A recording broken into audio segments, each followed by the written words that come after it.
Muy buenos días de sábado 11 de octubre de 2025. Doy inicio a esta materia de maestría en tecnología educativa con el título de aprendizaje adulto, una materia bellísima que ya cumplimos 4 semanas de trabajo, donde vimos las bases en la unidad 1 y 2.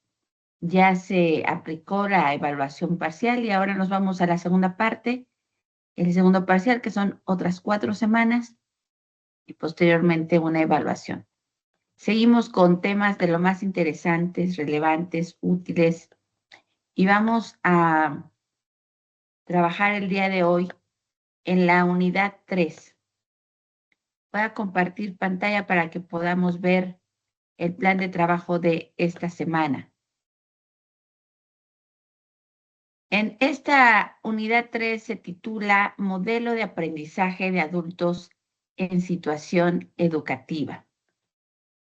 Espero que estén viendo bien mi pantalla.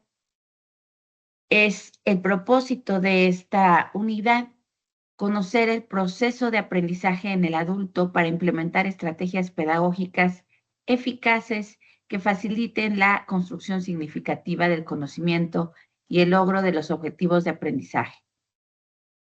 Ahorita estamos en un contexto de aprendizaje de adultos. Los que están tomando esta maestría en tecnología educativa son adultos que la mayoría pues estudian y trabajan, muchos de ellos son padres de familia. Entonces, este propósito va de la mano con su experiencia personal en los estudios de esta maestría.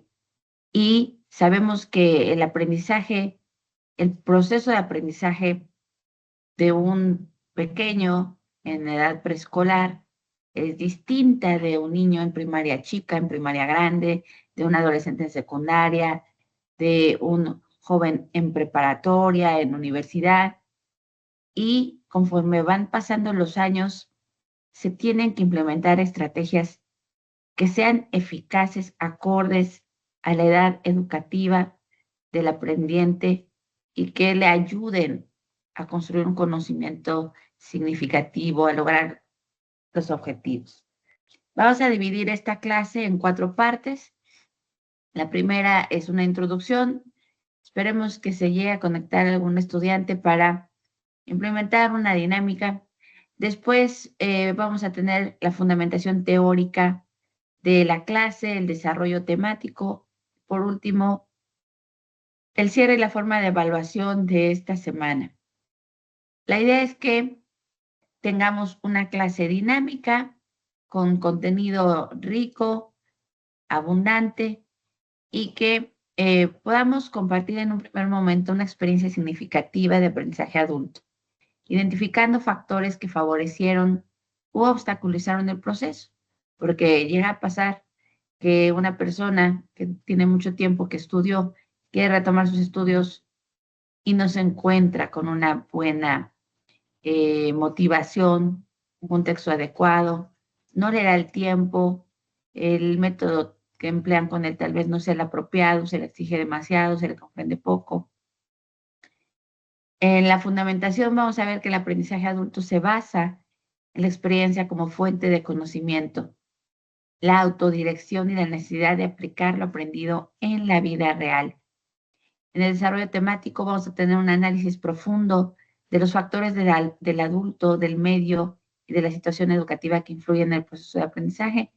Y por último, en el cierre de evaluación se les va a pedir el diseño de una estrategia de aprendizaje aplicada y participación en el foro de discusión sobre modelos de enseñanza para adultos, que veo que ya hubo quien ya estrenó este foro de discusión y ya tiene ahí su participación. Pues comenzamos. Vamos a reconocer que hay factores relativos al adulto que aprende. Los adultos, ya hemos visto en clases anteriores, presentan características cognitivas, emocionales, motivacionales y sociales distintivas que determinan su forma de aprender y relacionarse con el conocimiento. Ellos tienen factor de autonomía y autodirección. Y dice Knowles que prefieren asumir responsabilidad en su aprendizaje planificar y evaluar su propio progreso. Y en ocasiones, como adultos, somos muy exigentes con nosotros mismos y pues subimos el nivel muy alto y nos autoexigimos y por lo tanto nos autodireccionamos. Y eso es un punto a favor de los adultos que tienen esa autoexigencia, esa autorregulación y pues ellos mismos se hacen responsables de su propio proceso de autoaprendizaje. A diferencia de cuando son muy jóvenes, pequeños, pues no es así, hay que intervenir. Un segundo factor es la motivación intrínseca. Nos dice Daisy Ryan que el interés se orienta hacia metas personales, laborales o incluso espirituales específicas. Entonces, una persona adulta que decide retomar sus estudios, me ha tocado tenerlos en preparatoria abierta eh, o adultos que se encuentran con una modalidad ahora de las recientes de realiza tu preparatoria en un año, en 9 meses, en 6 meses, incluso hasta en 3 meses, pues están motivados porque el trabajo les está ofreciendo una posición laboral mejor, mejores ingresos, si logran presentar su certificado preparatorio, entonces ellos ven la manera de tenerlo lo más pronto posible. También hay quienes se motivan a estudiar una carrera universitaria, pero no tienen la preparatoria, entonces tienen que sacar ese reto, esa meta, para escalar a la que sigue. En la experiencia acumulada hemos visto que es la base y sirve muchísimo para motivar al aprendizaje. Dice Brookfield, actúa como base de referencia, pero también puede ser un filtro que dificulte el cambio conceptual. Cuando una persona ya está casada con ciertos conocimientos, conceptos, un marco de referencia que ha usado a lo largo de su vida y se enfrenta a un nuevo conocimiento que contradice esa base que ya tiene, pues puede dificultar el cambio de conceptos, de paradigmas. Sin embargo, cuando se tiene una buena guía de parte del docente y hay la suficiente apertura de parte del estudiante para, frente a los datos, las evidencias, poder cambiar un punto de vista, un concepto, se puede llegar a dar. También en el aprendizaje adulto está la necesidad de aplicabilidad. Nos dice Merriam y Bierema que valoran el aprendizaje que pueden aplicar de inmediato en su contexto real. Entonces, muchos de los que están estudiando ahorita la maestría, eso es lo que hacen. Lo que están estudiando los sábados en la maestría, lo aplican a lo largo de su semana, inmediatamente. Entonces, esa es la mejor forma de aprender, aplicarlo y lo más pronto posible. Entonces, ¿qué pasa? Que muchos estudiantes, digamos, en secundaria, en preparatoria, dicen, ¿para qué me va a servir esto? ¿En dónde lo voy a ver? ¿Cuándo lo voy a aplicar? Porque están en una etapa donde se dedican solamente al estudio. Sin embargo, cuando ya está un estudiante de licenciatura, estudiando y trabajando al mismo tiempo, mucho de lo que está estudiando lo aplica en su trabajo inmediatamente. Igual un adulto que trabaja y que a lo mejor está en la etapa de preparatoria o de sus estudios de licenciatura, ya lo ve desde otro enfoque, aplicarlo. Pues hay varias estrategias didácticas sugeridas en la etapa adulta. Vamos a repasar estas 4. El aprendizaje basado en problemas. Pues desde que estamos en la licenciatura, se nos enseña esta estrategia y es excelente en muchas situaciones y contextos. Se nos pide aplicarlo desde primaria, desde secundaria, en preparatoria, en universidad, en maestría. En todos los niveles es una gran estrategia porque implica situaciones reales que requieren soluciones aplicables y se pueden clasificar en distintas categorías de acuerdo a las áreas del conocimiento. Y cuando un adulto pues, está en un proceso de aprendizaje, si algo sabe un adulto es resolver problemas. Y esta es una etapa de todos los días enfrentarse a problemáticas y tener que solucionarlos. Entonces, el aprendizaje que se basa en situaciones reales y que requiere de soluciones, pues él tiene elementos para poderlo realizar y por lo tanto aprender.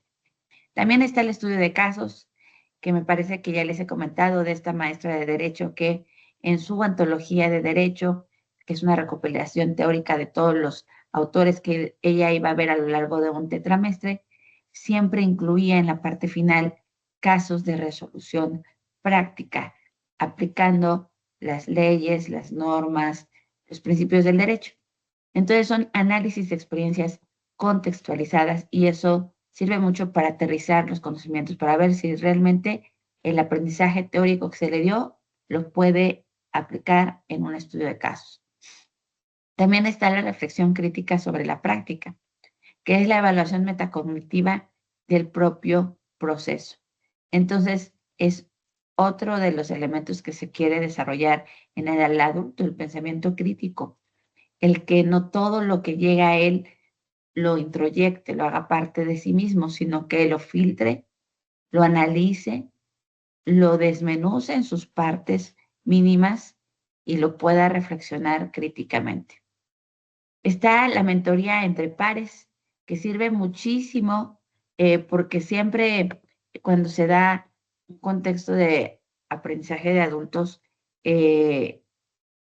ayuda mucho cuando un adulto tiene un ritmo de aprendizaje más alto, más rápido, y otro no, pero que el que tiene el aprendizaje más alto lo apoye, lo asesore, lo acompañe.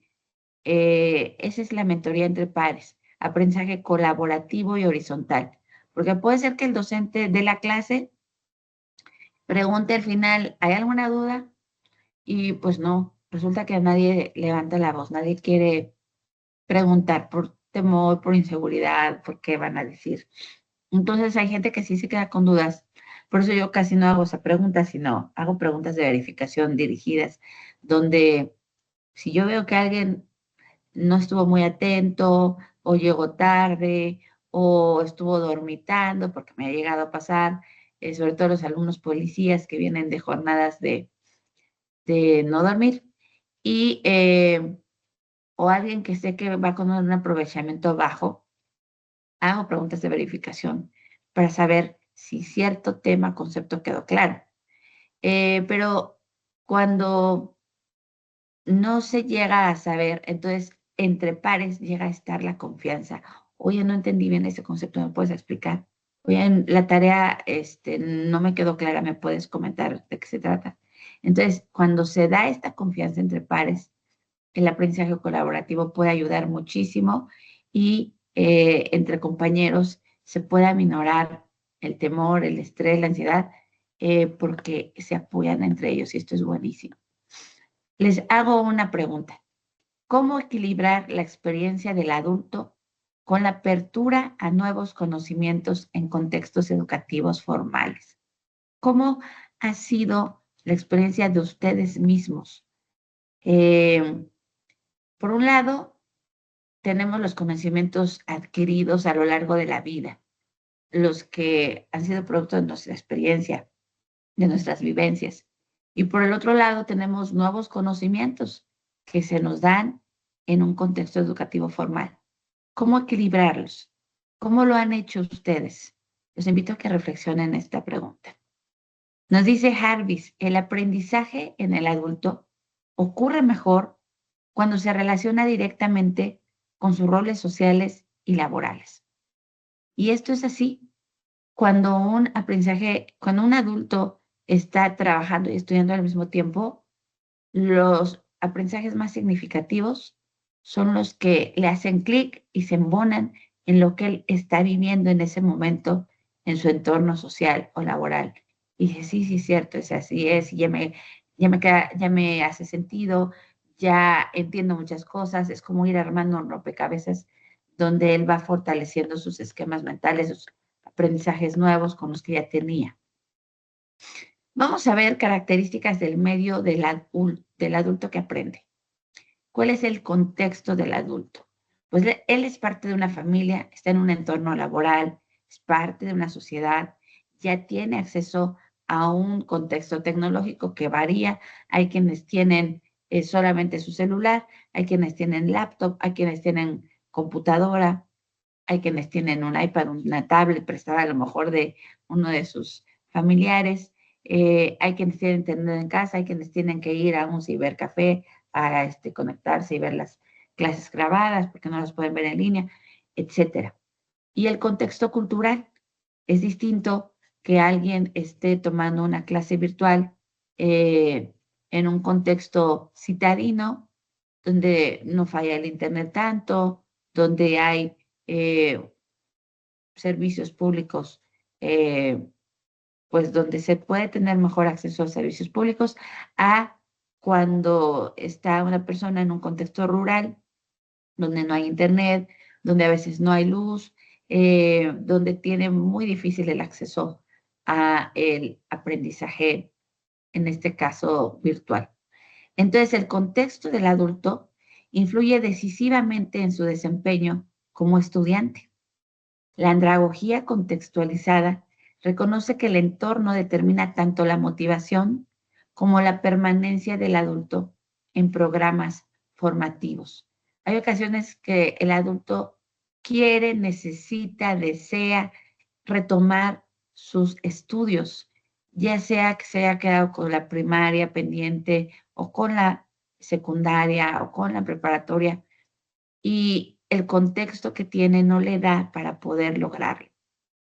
Por eso hay tanto rezago, sobre todo en las zonas rurales, indígenas.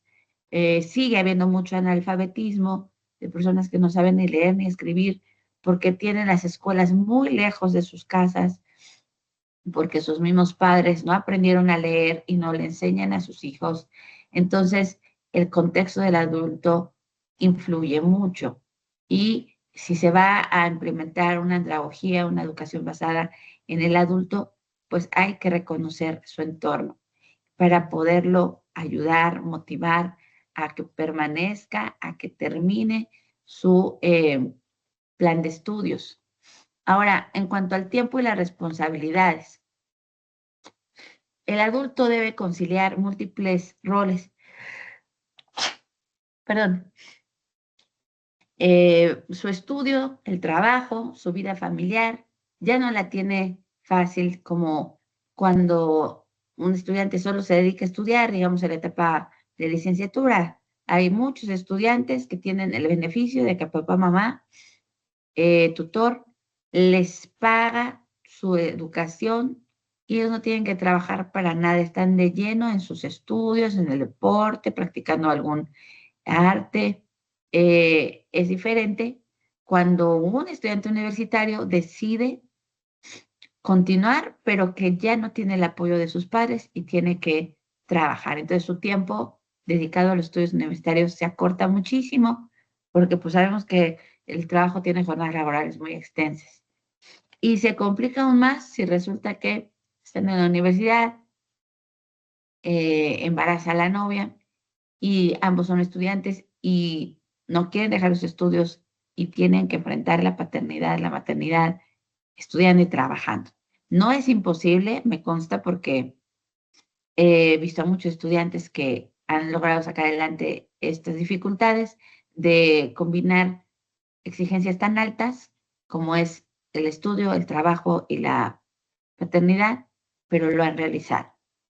A mí me tocó hacer la maestría lactando a mi bebé y fue complicado, pero se logró. Entonces, esta complejidad exige diseños instruccionales flexibles y realistas que respeten sus limitaciones temporales. Entonces, por eso es que la modalidad virtual ha sido todo un éxito. De un tiempo a la fecha, a mí me tocó estudiar la maestría virtual del 2011 al 2013, cuando mi hija tenía un año de poco menos de un año de edad comencé a estudiar la maestría. Entonces, pues sí, es una complejidad y por eso es que la modalidad virtual da esa flexibilidad cuando es asincrónica y uno puede estudiar en sus tiempos y tiene que ser muy, muy cuidadoso de sus tiempos para poder cumplir. Ahora también el ambiente de aprendizaje flexible son estos entornos virtuales y mixtos que permiten adaptación a ritmos y horarios diversos, favoreciendo la permanencia y el compromiso académico del estudiante adulto. Entonces, aquí a estas alturas, pues ni siquiera hace pasa lista, no se exige que el estudiante esté de manera sincrónica, se sabe que ellos a su tiempo, en su ritmo, van viendo las clases, se van pues haciendo la responsabilidad de ir avanzando en sus tiempos a su ritmo. Es muy importante el apoyo social y emocional. Ayuda mucho la palmadita de la familia, de los colegas, de tutores que pueden fortalecer o a veces, desafortunadamente, debilitar la persistencia académica. Entonces, el acompañamiento institucional es fundamental para el éxito. Cuando una pareja, tu esposo, esposa, saben que tienes ese anhelo y ese sueño de seguir estudiando y te apoyan, es fabuloso. Igual, familia, amigos que te preguntan cómo vas y te invitan a seguir adelante, a no claudicar, a lograr la meta. El acceso a tecnología y recursos, pues la brecha digital aún afecta a muchos adultos. Es necesario garantizar equidad en el acceso y alfabetización digital como parte del proceso formativo. Y tristemente hay muchos adultos que pudieran tomar esta opción del aprendizaje virtual, pero ellos mismos están negados, dicen yo no sé, eso es muy difícil, con trabajo se dice usar WhatsApp, cómo voy a conectarme y cómo voy a usar plataformas como esta que nosotros usamos de Moodle o Teams. Entonces, hay gente que se le complica, pero por eso también es importante el apoyo social, porque llega a haber casos de que dicen, no, papá, mamá, tú estudia, yo te apoyo, yo te enseño cómo usar las plataformas, cómo conectarte. Entonces, eso es importantísimo, el apoyo para que ellos puedan tener acceso a pesar de las dificultades tecnológicas. Entonces, en la educación virtual, la flexibilidad metodológica y el acompañamiento personalizado son claves para evitar la deserción. Los programas exitosos integran tutorías, recursos descargables y cronogramas adaptables. Y eso es algo que he visto aquí en UIN, la Universidad Interamericana del Norte. Nosotros como maestros que impartimos estas materias en modalidad virtual también tenemos pues estos recursos descargables, estas tutorías que nos explican pues paso a paso varios procesos y los estudiantes también lo tienen. Entonces, aún así hay adultos que no tienen facilidad tecnológica, a veces tienen que tomar un curso previo en computación para saber manejar lo más básico de Windows, de Word, Excel, PowerPoint y poder hacer sus tareas. Entonces, pues eso es meritorio, que decidan hacerlo, dar el paso, vencer los miedos. Dice Tog, el aprendizaje adulto se ve afectado por los sistemas de apoyo disponibles y por la percepción de relevancia del entorno. Hay adultos, tristemente, que se conforman, esto me tocó vivir, ya de aquí no paso, hasta aquí llegué, y muy jóvenes se dan por vencidos. Siempre voy a recordar a esta estudiante de la Universidad Azteca Toluca, por ahí de los años 2013, 2014, que ya pensionada, ya jubilada, decide estudiar una licenciatura. No recuerdo en qué era, creo que era en administración de empresas. Sí, porque no fue mi alumna de pedagogía, era de un área tal vez de contaduría, no recuerdo bien, o de derecho, no recuerdo, pero ya grande, ya más de 65 años de edad, tal vez más de 70, ya era la más grande de toda la escuela, chaparrita, delgadita, pero que hacía sus tareas con máquina de escribir mecanógrafa y el sistema de apoyo que ella tenía a su alrededor seguramente era muy fuerte. Seguro tenía el apoyo social, emocional de su gente cercana y sus compañeros de la escuela la querían muchísimo. La trataban con mucho respeto, Estelita, para acá, para allá, y ella pues se daba a querer y les ponía el ejemplo de puntualidad, de cumplimiento, de entrega de tareas, y pues para ella era relevante, fíjense. Para ella a pesar de que tal vez no iba a tener los años para poder ejercer esa profesión, para ella era un sueño hecho realidad. Era relevante para su entorno personal y familiar y ella estaba muy motivada a sus estudios. Vamos a ver factores relativos a la situación de aprendizaje. El éxito del aprendizaje adulto depende también de cómo se estructura la interacción pedagógica. El docente actúa como facilitador que crea condiciones para la construcción colaborativa del conocimiento. Entonces, pues la relación entre el facilitador y el participante, dice Freire, que el docente actúa como guía y mediador, no como transmisor de información. Se establece un diálogo horizontal que respeta la experiencia del adulto. Es distinto cuando se da la relación entre el docente y el estudiante en su niñez, en su adolescencia, que cuando ya se da la relación facilitador-participante en la etapa adulta, porque se respeta y se toma en cuenta muchísimo la experiencia de vida que ya ha recorrido el adulto y que le permite apropiarse los conocimientos de una forma más significativa. También es importante tomar en cuenta el ambiente participativo. Se valora el diálogo, la colaboración, la reflexión crítica.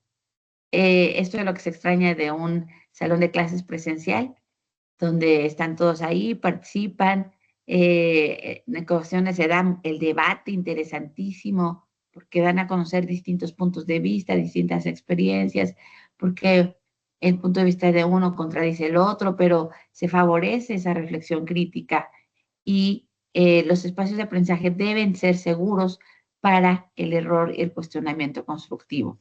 Entonces, pues sí, llega a haber personas que les da mucho temor preguntar y si se equivocan y si se burlan de mí. Por eso es tan importante que el docente favorezca un entorno de aprendizaje seguro, donde no se tenga temor a preguntar, donde ninguna pregunta sea considerada ociosa o impertinente, sino que se favorezca que se pregunte, se cuestione, aunque sea algo sencillo, para que el estudiante tenga esa apertura. El diseño instruccional significativo. Los contenidos deben vincularse con la práctica profesional y los intereses del grupo. La relevancia percibida determina el compromiso con el aprendizaje. Entonces, por eso es importante siempre que se inicia un curso, se haga un encuadre, un diálogo donde se presenten y den a conocer en dónde trabajan, cuál es su experiencia laboral, cuál es su contexto actual, para que se pueda vincular lo que el docente prepara en sus clases con los intereses del grupo y los ejemplos les sean más significativos, se contextualicen a lo que ellos están viviendo. Entonces los estudiantes así perciben la relevancia, porque están viendo que su docente está tomando en cuenta sus contextos, sus situaciones de trabajo actuales y está haciendo ejemplos continuamente que abonen a su práctica laboral y aterricen sus aprendizajes de mejor manera.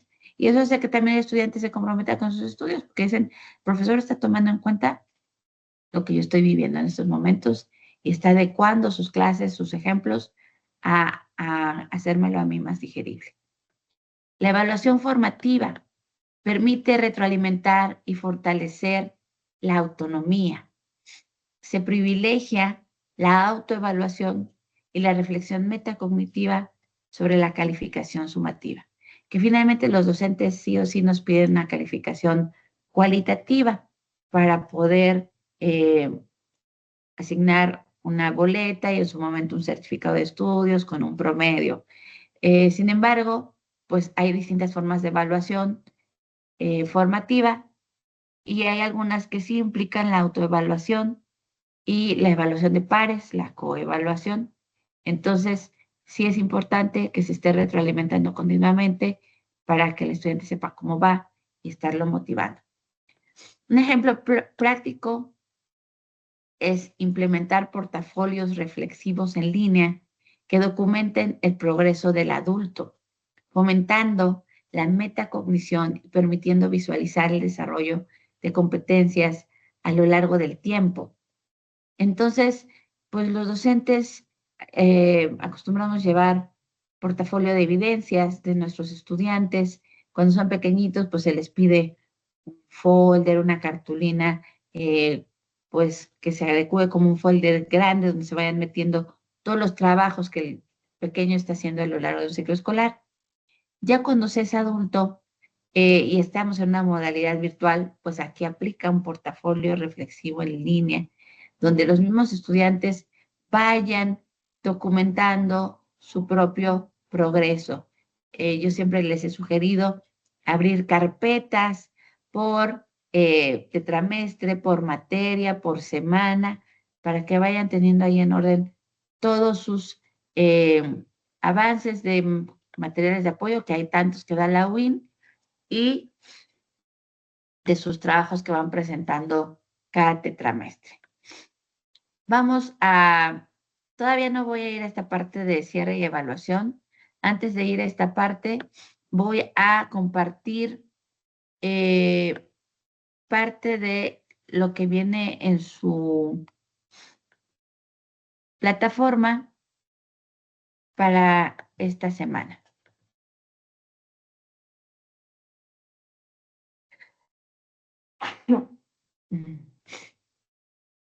Ok, estamos en la unidad 3, que es la que acabo de estar reflexionando con ustedes. Modelo de aprendizaje de adultos en situación educativa. Con estos temas que estamos revisando, la actividad de aprendizaje de esta semana es investigar en la biblioteca digital y en fuentes confiables los temas de la semana, partiendo de la siguiente situación, fíjense. Grupo de 20 personas adultas con un promedio de 50 años, de un nivel socioeconómico medio-bajo y considerando que tienen la educación básica, con trabajos estables, diseña una estrategia de aprendizaje para un curso donde le enseñarás el idioma inglés. Puedes agregar más factores a la situación para lograr plantear la estrategia. Sigue la rúbrica de reporte para realizar la tarea. Participa en el foro y comenta con tus compañeros qué modelos y estrategias de aprendizaje son mejores para enseñar la educación no formal al adulto mayor. Hay que consultar la rúbrica de reporte y el foro. Veo que ya participaron en esta clase en el foro y pues la entrega de actividad es individual en PDF. Hay que agregar información bibliográfica correspondiente a esta semana y aquí vienen los recursos de apoyo de la semana. Viene este decálogo para una enseñanza más efectiva con alumnos adultos del Simposio Internacional José Carlos Lisboa de Didáctica del Español como lengua extranjera. Viene Educación de Personas Adultas y Mayores de la Universidad Nacional de Educación a Distancia, en un libro de la plataforma libro.net. Se nos sugiere aquí a Monclús en Educación de Adultos y creo que ese es el libro que tengo. Miren, chicos, se los comparto.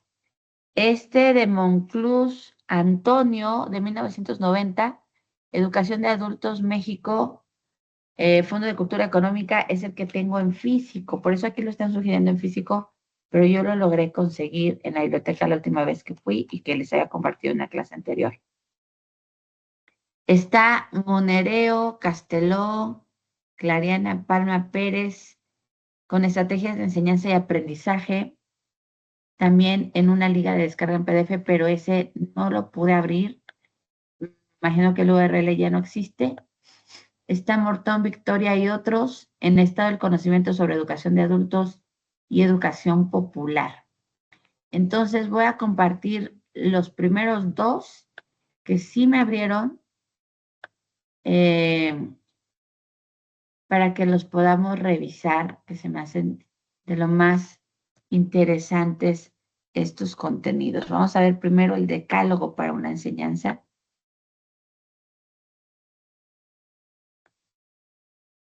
Decálogo para una enseñanza más efectiva y afectiva con alumnos adultos. Es un PDF de 10 páginas de Sonia Espiñeira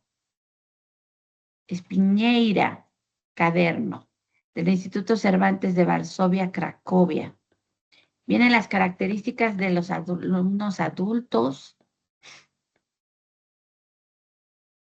Viene la dimensión afectiva del aprendizaje de idiomas y comienza el decálogo. Dice, la lista de pautas afectivas y efectivas que vamos a exponer a continuación son fruto de reflexiones llevadas a cabo en el aula de español como lengua extranjera, con alumnos adultos y que nos pueden ser de gran utilidad a la hora de optimizar los procesos para conseguir mejores resultados de enseñanza-aprendizaje. Número 1, desarrolla la autonomía de tus adultos, de tus alumnos, en este caso, adultos. Número 2, disminuye la ansiedad. Y importantísimo, y fíjense cómo está este primer párrafo tan claro. La ansiedad es posiblemente el factor afectivo que obstaculiza con mayor fuerza el proceso de aprendizaje. Está asociada a sentimientos negativos tales como el desasosiego, la frustración, la inseguridad, el miedo y la tensión. Todos estos sentimientos negativos provocan nerviosismo y estados de temor. Entonces, parte del decálogo disminuye la ansiedad. 3, motiva. Cuando hablamos de motivación, generalmente pensamos en la motivación desde el punto de vista del profesor, es decir, simplemente como una forma de despertar el interés hacia algo, como por ejemplo presentando una actividad lingüística interesante. Sin embargo, motivar a los alumnos y el concepto de motivación en sí suponen mucho más que una simple estimulación del interés. Buenísimo. Aquí está. Número 4, incluye una carga afectiva y vivencial. La afectividad es un término que se refiere a los aspectos intencionados y emocionales de las reacciones de las personas ante lo que está sucediendo. La afectividad juega un papel muy importante en el aprendizaje, es decir, en el proceso de potenciar los recursos internos del alumno con el fin de que sean más útiles. Potencia la memorización. Siempre va a haber conocimientos que son necesarios de aprender. Desde siempre se ha considerado que la memoria contiene imágenes completas y se asocia a destrezas mecánicas también completas. Más bien, la nueva experiencia queda dividida en un gran número de partes increíblemente pequeñas e increíblemente detalladas. Estos elementos de la memoria representan los llamados 5 sentidos, naturalmente, pero también hay otros muchos tipos de información. Entre ellos se encuentra el tiempo, la intención y la emoción. Número 6, no olvides el componente lúdico, la originalidad y el placer. Buenísimos temas. Número 7, atiende los diferentes estilos de aprendizaje. No todos aprenden igual y hay que aprovechar esa diversidad. Número 8, deja espacio a la retroalimentación. Por eso esta parte la extraño cuando no se conectan estudiantes en la modalidad virtual de manera sincrónica, porque es difícil saber qué le pareció la clase, qué concepto nuevo apreciaron o dudas muy concretas, específicas de algún tema, sus propuestas, sus dudas, sus comentarios, sus contribuciones. Esto siempre es importante que se dé la retroalimentación. 9, atrévete y desafía. El desafío constituye un componente intrínseco a cualquier tipo de experiencia a la que nos enfrentamos y resulta de vital importancia en el aprendizaje y en la vida en general. La pérdida de desafío, de exigencia, de esfuerzo puede crear un sentimiento de desorientación en muchos alumnos, sobre todo adultos. 10, varía el entorno físico. Los docentes no deberíamos tener miedo a romper con la idea de clase que tienen los alumnos, ya que este hecho conlleva una serie de consecuencias afectivas. Muchos autores resaltan la importancia que puede llegar a tener el entorno físico en el que nuestros alumnos aprenden, algo que pudiera ser considerado por muchos como un elemento ajeno y sin influencia sobre el proceso de aprendizaje. Buenísimos, buenísimos estos 10 puntos, este decálogo, y viene esta conclusión. Nuestros estudiantes son personas, individuos con unas características que los hacen diferentes unos de otros. Tener en cuenta este hecho es en nuestra práctica docente y aspirar a un modelo de enseñanza holística y humanística asegurará el éxito de cualquier proceso de enseñanza-aprendizaje. Esperamos que con este decálogo haber contribuido a la reflexión sobre la dimensión afectiva del aprendizaje y que sirva de ayuda para mejorar nuestra práctica docente. Fin primero y último al que aspiramos todos los profesionales de la docencia. A este respecto, quisiéramos cerrar esta comunicación con una cita de la que esperamos que cada uno saque sus propias conclusiones. Todo lo que somos o todo lo que no somos es el resultado de nuestro propio esfuerzo o de nuestra propia inacción. Buenísima frase de Max Heindel. Déjenme voy por mi cargador porque ya me estoy quedando sin pila. ¿Qué les parece esta frase? Todo lo que somos o todo lo que no somos es el resultado de nuestro propio esfuerzo o de nuestra propia inacción. Somos como una escultura que nos vamos cincelando a nosotros mismos, nos vamos puliendo a lo largo de la vida. Y hay personas que renuncian a esa posibilidad, se dan por vencidas, a veces muy temprano. Y hay personas que retoman esa posibilidad y nunca es tarde para poder tener el resultado de nuestro propio esfuerzo visto en nuestra propia vida. Somos y podemos ser una obra de arte que nos vayamos puliendo y cincelando a nosotros mismos. Lo que somos es parte del esfuerzo que le hemos dedicado a nuestra vida. Y repito, nunca es tarde para poder retomar nuestros estudios, nuestros sueños, nuestros anhelos. Me encantó este decálogo, lo resumí, bueno, lo repasé de manera muy, muy breve, pero pues quien quiera este PDF y esté viendo este video y quiera solicitarlo en la caja de comentarios, con mucho gusto les comparto este decálogo para una enseñanza más afectiva y efectiva con alumnos adultos que me fascinó. Vámonos ahora a la plataforma de el libro, donde viene el acceso a este libro digital, Educación de Personas Adultas y Mayores. Aquí viene la opción para descargar o leer en línea. Vamos a leerlo en línea. Es de 477 páginas. ¡Qué barbaridad! Está bastante amplio. Es de la UNED y los coordinadores son Ángel de Juana Soliva y Ana Eva Rodríguez Bravo. Educación de Personas Adultas y Mayores. Aquí están todos los escritores de la Universidad Nacional de Educación a Distancia. Es del 2019. Aquí viene la presentación del libro. Quiero darme una vuelta por el índice para que se den una idea del contenido que tiene y hagan el esfuerzo por conseguirlo de manera digital. Capítulo 1, la educación de personas adultas en el contexto de la educación permanente. Ok, se va directo a los capítulos, no me está mostrando aquí un índice.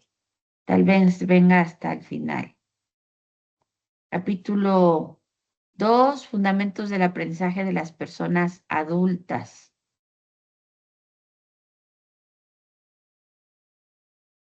Capítulo 3, la formación de personas adultas en el ámbito no formal.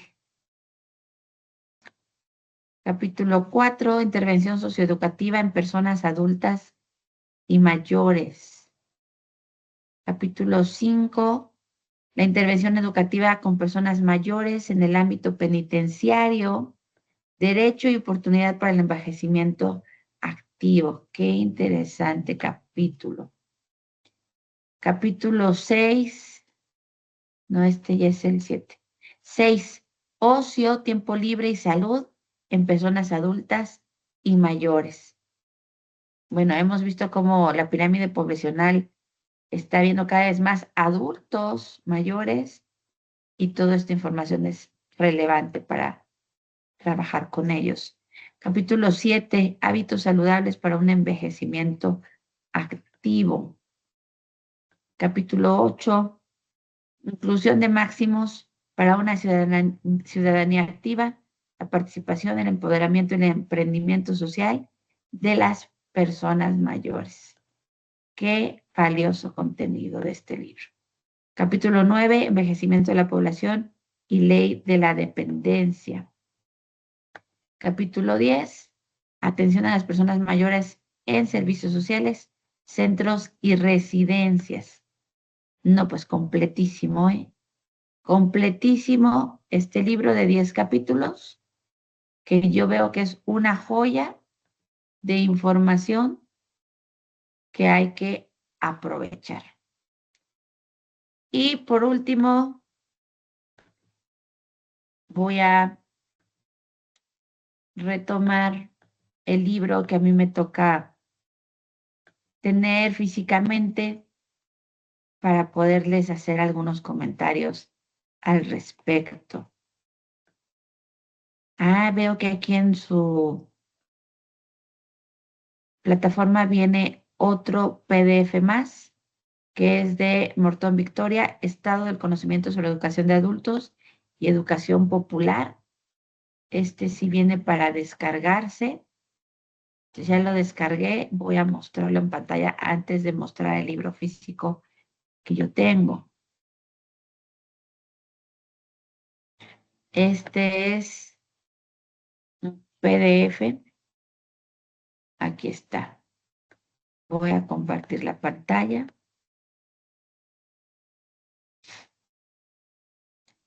Listo, es un PDF de 14 páginas de la revista de Ciencias Sociales Convergencia, Educación de Adultos y Teorías de Enseñanza-Aprendizaje, un acercamiento desde la sociología del conocimiento. Es de Jorge G. Arzate Salgado, del Centro de Investigación Estudios Avanzados en Ciencias Políticas y Administración Pública de la UAM, que es Universidad Autónoma del Estado de Morelos.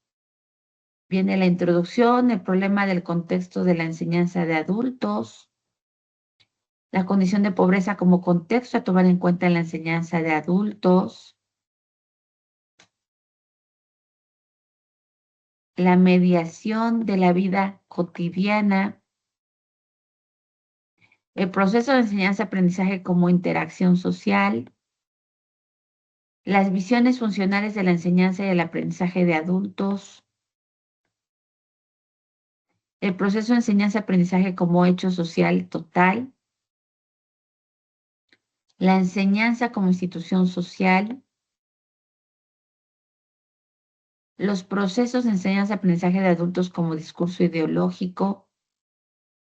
Aquí está citando Antonio Monclús, miren. Este libro que tengo aquí en mis manos y que ahorita voy a comentarles. El caso de Malcolm Knowles, de Adult Lerner. El caso de Pablo Latapí, 1984, Prospectiva de la Educación de Adultos a la Luz de la Pobreza en América Latina, y Silvia Schmelkes, Necesidades Básicas de Aprendizaje de los Adultos en América Latina, 1991. Y vienen las conclusiones. Les voy a adelantar un poquito de las conclusiones para que vean que vale la pena esta lectura. En el caso de los adultos, más importante que preguntamos sobre los métodos didácticos, sobre si es posible que exista uno o más, resulta de mayor utilidad preguntarnos por el cómo se utilizan las diversas teorías del aprendizaje y la enseñanza en la práctica pedagógica concreta. ¿De qué forma, a partir de la teoría, podemos construir herramientas de trabajo adecuadas a las situaciones de enseñanza de adultos. Patterson, 1982, dice que no existe una teoría de la instrucción. No existe en la actualidad ningún método de enseñanza generalmente aceptado teórica y prácticamente. Si partimos de este punto de vista, resulta de mucha utilidad reconsiderar el uso de la teoría para los fines prácticos. En este sentido, habría que prevenir hacer de la teoría algo acabado, esquemático, simple. Pienso en los peligros de retomar en forma descuidada los consejos que hacen algunos manuales de pedagogía a los maestros. Siguiendo el pensamiento de Bachelard, habría que evitar una mala interpretación y un mal uso de las teorías de enseñanza-aprendizaje, sobre todo evitar su cosificación. Esto es, asumir una actitud de vigilancia en relación a su uso instrumental y discursividad. No hay que olvidar la potencia de la teoría como tal, sus capacidades de manipular en forma abstracta la realidad, Bachelard, de abrir posibilidades de comparación, Luhmann, de negatividad, Marx, y de creatividad imaginativa, Weber. Es decir, es ir más allá para con el conocimiento y la enseñanza, en este caso de adultos. Por otro lado, la vigilancia en torno a las teorías de enseñanza-aprendizaje sobre su naturaleza y uso instrumental contribuye a no olvidar la realidad de los sujetos educativos, lo cual resulta fundamental al momento de diseñar programas de educación dirigidos a poblaciones de adultos en situación de pobreza y marginación. Implícitamente se reconoce la complejidad de los procesos y situaciones de enseñanza y, por tanto, la necesidad de una formación pedagógica adecuada de los instructores o maestros que participen en este tipo de programas. Totalmente de acuerdo. Vigilancia, vigilancia, vigilancia. ¿De quién? Pues de el cuerpo colegiado, de docentes, de directivos de una institución, también de los estudiantes adultos que son parte del proceso de enseñanza-aprendizaje. Y me llama la atención cómo se reconoce la complejidad de procesos y situaciones de enseñanza en esta conclusión que nos da a conocer la riqueza del contenido de estas 14 páginas que los invito a leer, pero me puso a pensar en estas personas en situación de pobreza, adultas, que ya se quedan muchos sin la posibilidad de seguir estudiando. Y muchos se dirán, ¿para qué seguir estudiando si ya están grandes, si ya no van a aportar con la fuerza de su trabajo en ninguna empresa? Esa forma de pensar de manera utilitaria, cosificada, de la vida de una persona que tiene que estudiar para poder entregar 30 años de su vida a una empresa y después ver la posibilidad de la jubilación, pues ya sabemos que los planes de pensiones cada vez son menores y en muchos casos inexistentes, muy difíciles de acceder a un justo y digno programa de pensiones y jubilaciones. Hay adultos que necesitan seguirse formando y preparando. Por un lado, porque tienen la posibilidad de tener algún tipo de trabajo mejor remunerado. Por otro lado, por una cuestión personal, de sueños, anhelos, aspiraciones. También de, pues, motivar a sus propios hijos a seguir estudiando, no abandonar sus estudios, a que nunca es tarde para aprender. Me ha tocado tener estudiantes adultos que están poniéndole el ejemplo a sus hijos, a sus nietos, y que en ocasiones me han dicho, nos hemos sentado a la mesa, maestra, a hacer tareas, y es una etapa muy satisfactoria donde yo como padre me puedo sentar a hacer tareas con mis hijos o incluso con mis nietos. Y muchas veces nos ayudamos unos a otros en nuestras tareas. A mí me ha pasado, yo les he comentado, me parece que también en este grupo, que a la fecha, en este tetramestre que ustedes están, septiembre, diciembre de 2025, a mí me toca también estar estudiando. Nada más que es un semestre que se empezó desde julio. Entonces, me ha tocado estar a la mesa haciendo tareas con mi hija de 15 años que estudia la preparatoria. Entonces, nos ha tocado estudiar para un examen en línea o presencial.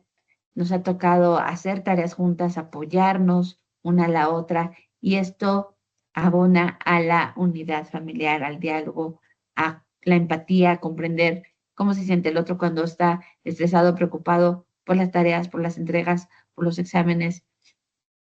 Y me parece que si bien ahora estoy estudiando, no pensando en tal vez ejercer durante muchos años este siguiente estudio, es por una satisfacción personal y porque considero que nunca es tarde para seguir aprendiendo, y aparte que siempre lo voy a seguir haciendo. Es decir, no concibo a Aleida Paredes que deje de estar estudiando en algún momento de su vida. Al contrario, considero que siempre voy a estar en esa inercia porque ella es parte de mí.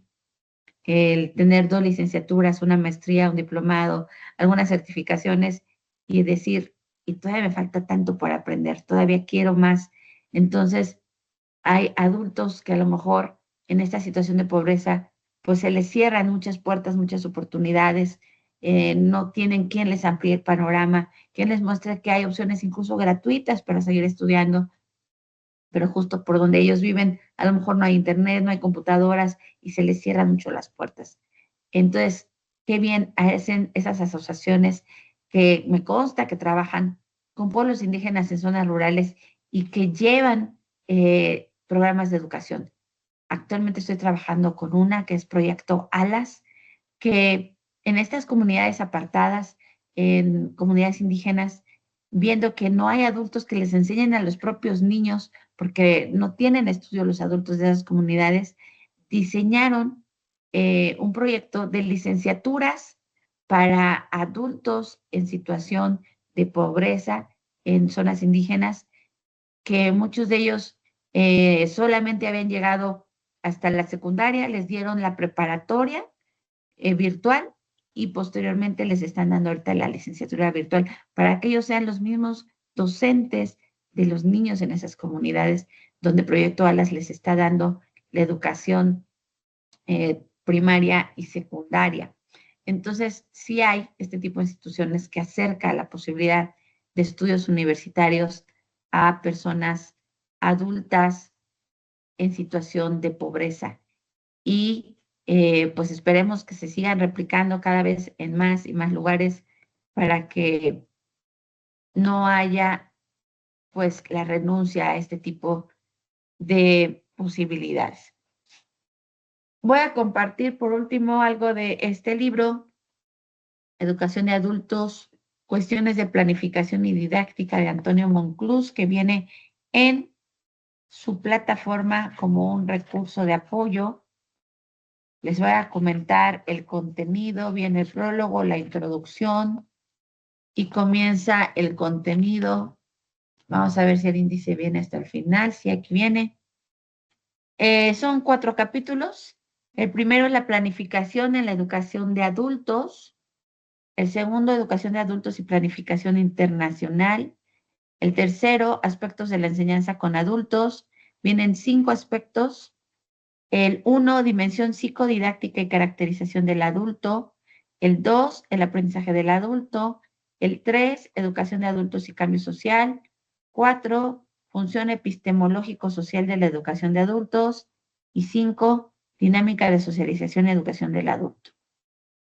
Y el párrafo 4, hacia una didáctica transformadora con adultos. Este desde el principio me ha llamado la atención y es el que les voy a leer un fragmento. Viene el anexo 1, el esquema de proyectos aplicado a la educación de adultos en la universidad, y el anexo 2, un proyecto aparcado sobre educación de adultos. Y viene una selección bibliográfica sobre educación de adultos, que está buenísima toda la bibliografía que aquí recomiendan.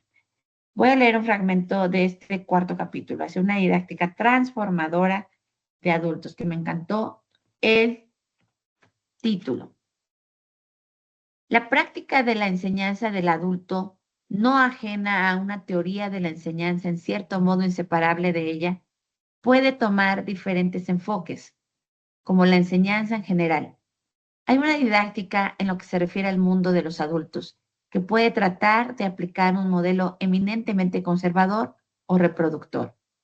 Hay otra didáctica que se suele desarrollar a menudo, que tiende a la participación social del adulto, por entender que su mayoría de edad frente al adolescente o al niño supone un margen de responsabilidad y autoría mayor del sujeto educando. Pero este modelo de participación social, que a veces se presume novedoso o avanzado, está lejos de serlo y difícilmente elude su función de reproducción, incluso a veces más profundamente que un modelo abiertamente reaccionario, por su enmascaramiento ideologizado del problema. Hay asimismo una didáctica de cuya aplicación deriva la transformación de la realidad, la escolar, la extraescolar y la sociocontextual. Si una didáctica de la transformación a partir de la práctica educativa es importante para cualquier nivel, tal vez lo es más aún en el caso de los adultos, por su peculiar situación en la sociedad y su epistemología específica de la misma. Lejos de servir a la reproducción de una enseñanza cuyo objetivo es la transformación de la realidad, tan reiterada por Freire, tiene necesariamente un diseño y un desarrollo diferentes de otros modelos que persiguen la conservación o la participación social. En esta didáctica de la transformación desempeña un papel central la búsqueda y la práctica de la creatividad. Una creatividad que debe comenzar, como señala Suchodolski, por las actitudes de los enseñantes hacia la cultura presente y la cultura en proceso de formación. Suchodolski señala que al tratar la realidad creada como el sujeto y el ejemplo de la educación, se favorece un proceso de internalización desde la juventud, haciendo que los diferentes aspectos de la creatividad educativa correspondan a distintos campos de la cultura, descritos como objetivos y obligados a formar la cultura subjetiva. En ese contexto se busca por ello optimizar la actividad educativa en la línea de la eficiencia en el proceso de internalizar la vinculación de los más jóvenes con la cultura. Y así, los esfuerzos de los profesores tienden a la profundización y a la ampliación de estos procesos, y la política educativa se construye para facilitar la realización de estos objetivos en una amplia escala social. Ahora bien, la situación cambia si consideramos la cultura como una realidad creativa más que como una realidad creada. En este caso, se muestran menos horizontes y menos tareas para la creatividad educativa. No dependen ya más la interiorización de realizaciones previas, de principios obligatorios, de modelos de vida colectiva, de instituciones establecidas, de nociones científicas y de gustos estéticos. Suchodolski piensa, en el contexto de su análisis, en la vinculación de la generación más joven con las fuerzas que crean nueva cultura, pero lejos de ser exclusivo de la juventud y en el marco de educación permanente que él analiza, aparece con incidencia decisiva el papel de los adultos en esta tarea. La educación, conectada con la cultura de creación, utiliza métodos de inspiración y de estímulo que tienden a desarrollar iniciativas enriquecedoras de la esfera emocional de la personalidad y su imaginación. A juicio del pedagogo polaco y de manera claramente dialéctica, los dos tipos de educación, hacia la cultura creada y hacia la cultura creativa, difieren y al mismo tiempo se complementan, pues si la repetición da el sentimiento de intimidad y durabilidad, la novedad enriquece la experiencia presente.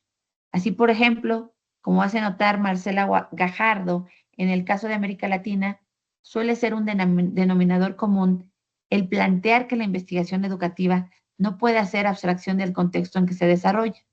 Y por eso la investigación, los programas y el enfoque metodológico en educación de adultos surgen y se desarrollan como resultado de las profundas desigualdades socioeconómicas que se dan en la realidad latinoamericana. La educación de adultos no puede, al plantear el modelo de enseñanza, situarse al margen de la transformación social y del estímulo de la creatividad como expresión suya.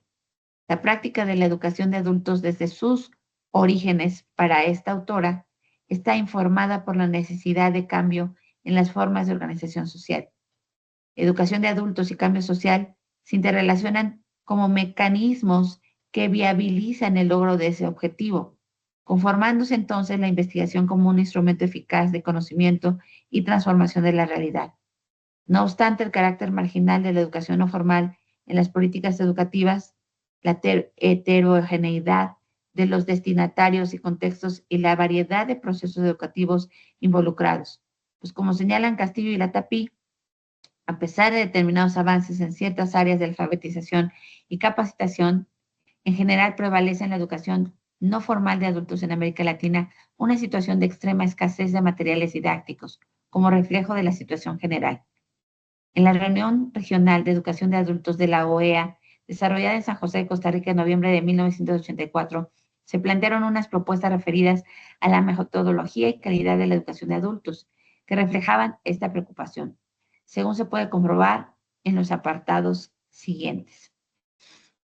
Pues una joya de libro y de contenido de Antonio Monclús en Educación de Adultos, Cuestiones de Planificación y Didáctica. Chiquito el libro, pero sustancioso.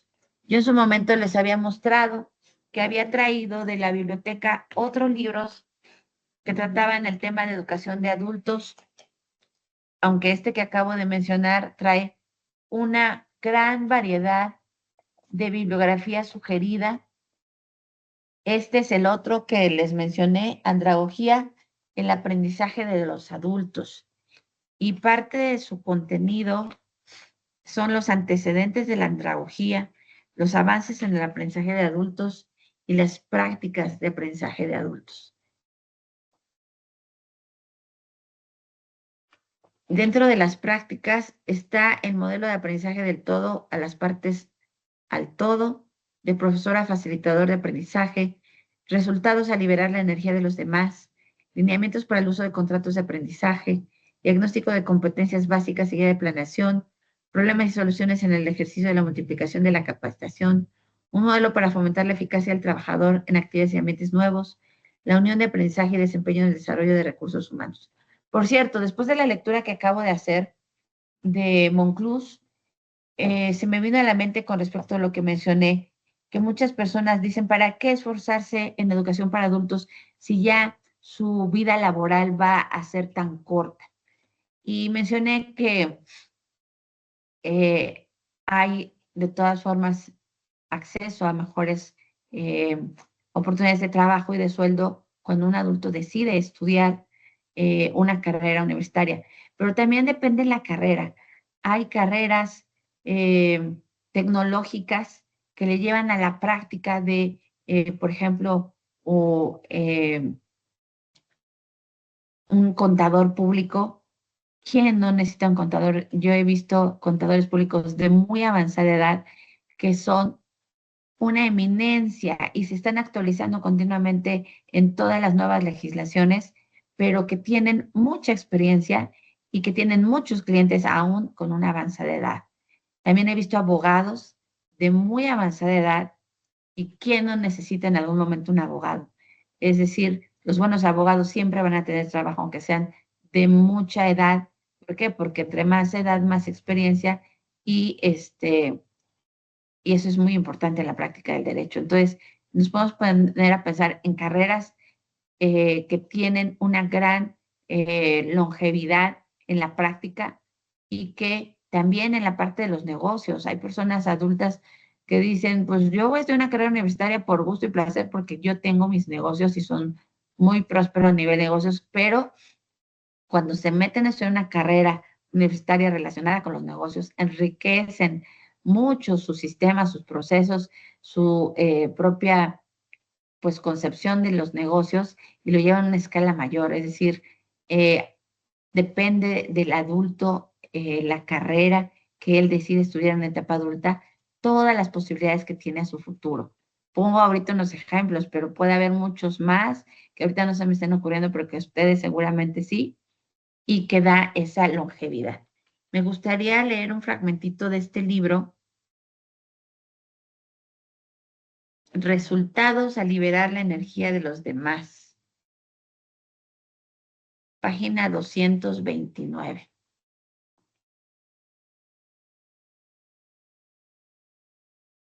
Vamos a ver, para ver otro estilo de aportes de los libros que estoy recomendando.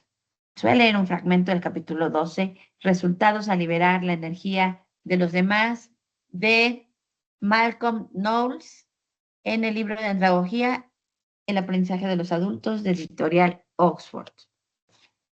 Hace varios años comencé una aventura intelectual que ha sido de gran utilidad para entender el papel del liderazgo y para seleccionar mejores estrategias de liderazgo. Consistía en averiguar qué pasaría si conceptuáramos un sistema social, familia, grupo, organización, dependencia, corporación, escuela, universidad, comunidad, estado, nación o mundo, como un sistema de energía humana. De pronto comenzaron a saltarme preguntas distintas de las que habitualmente formulaban los líderes. ¿Cuál es la suma total de la energía humana de la que se dispone del sistema? ¿Qué producción de energía se usa ahora? ¿Dónde está la energía que no se utiliza? ¿Por qué no se utiliza? ¿Qué tipos de energía física, intelectual, moral, artística, psíquica, mecánica, social están representados? ¿Qué puede hacerse para liberar esta energía y llevar a cabo grandes metas para el sistema y para los individuos que forman parte? Con solo hacerme estas preguntas, comencé a cambiar mi punto de vista sobre el papel del liderazgo. Después de haber entrado en la era de la administración científica de Frederick Taylor, percibí que el papel del liderazgo consistía en controlar a los seguidores y a los subordinados. Los líderes eficientes, según me enseñaron, son aquellos capaces de hacer que la gente siga sus órdenes. Por supuesto, la consecuencia de esta doctrina fue que el resultado del sistema se limitaba a la visión y habilidad del líder. Y cuando me di cuenta de esto, volví a meditar en la función de liderazgo. Poco a poco me di cuenta de que la principal función del liderazgo es liberar la energía de la gente del sistema y conducir el proceso para llevarla a metas beneficiosas para todos. Tal vez un modo mejor de decirlo sea que el liderazgo creativo es el que libera la energía creativa de las personas. En los años que siguieron a estos conceptos, he tratado de entender este liderazgo creativo y probar su validez de dos maneras. En primer lugar, he observado a líderes en distintos ámbitos, profesores, hombres de negocios y líderes políticos con este marco de referencia. He querido ver si puedo identificar características que posean los líderes que liberan, que no tengan los líderes que controlan. En segundo lugar, he examinado de nuevo las investigaciones acerca de la conducta humana, la dinámica organizacional y el liderazgo para encontrar en dónde puedo sostener este punto de vista del concepto de liderazgo. Me gustaría compartir los resultados de esta indagación bifocal en las siguientes propuestas, tomando en cuenta las necesidades de la conducta de los líderes creativos. Viene aquí un cuadro comparativo, dice comparación de supuestos sobre la conducta y la naturaleza humana de líderes en administración y en educación. Un pedacito de lectura y me encantó el estilo de escritura de Malcolm Knowles, que también seguramente viene en su bibliografía en esta maestría. Pues vamos al cierre de esta sesión de hoy. Como les comenté, hay que hacer esta investigación en biblioteca digital, en fuentes confiables de los temas revisados de esta sesión, de esta semana. Hay que ver el caso práctico de diseño de una estrategia con este grupo de 20 personas adultas, con promedio de 50 años, a nivel socioeconómico medio-bajo, con educación básica completa y trabajos estables. Y el reto es este: diseñar una estrategia de aprendizaje para un curso de idioma inglés. Pueden agregar más factores a la situación para lograr plantear la estrategia completa, y el entregable pues se da según la rúbrica en la plataforma. Hay que participar también en el foro, donde comenten qué modelos y estrategias de aprendizaje son mejores para enseñar la educación no formal al adulto mayor. Esta es parte de la bibliografía recomendada para este tema. Estoy citando a Knowles, a Freire, a Brookfield y a más autores que mencioné a lo largo de esta sesión. Pues voy a quedar al pendiente de comentarios, de dudas para estar pues resolviéndolas con mucho gusto a lo largo de la semana.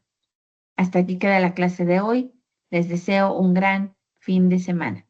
Hasta la próxima.